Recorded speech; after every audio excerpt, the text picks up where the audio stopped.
Did you know that buyers typically don't buy what sellers think they're selling? I want to talk about what buyers really buy.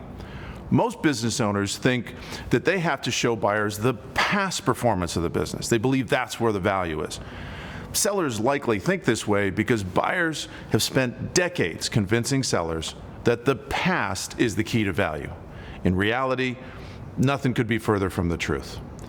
Most sellers believe these 4 items determine the value of their business: hard assets, business history, historical financials, and tax returns.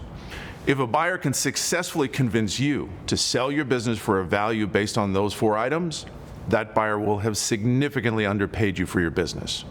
If you're a service company, what kind of hard assets can you show? Nearly all your assets will be intangible ones, which cannot be found on any financial statements.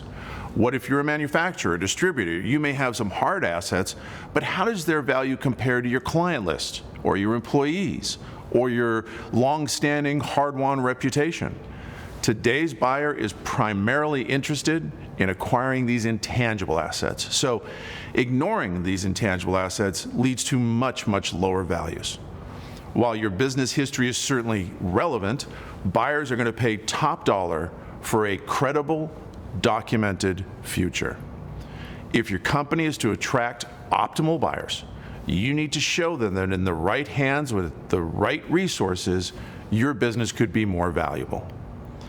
The last 2 items, historical financials and tax returns, they just get in the way of a seller receiving maximum value. Every buyer knows that every seller runs their business to minimize taxes. In other words, you look to suppress your earnings so that your taxes are as low as possible. This causes the typical business owner to run all kinds of expenses through the business.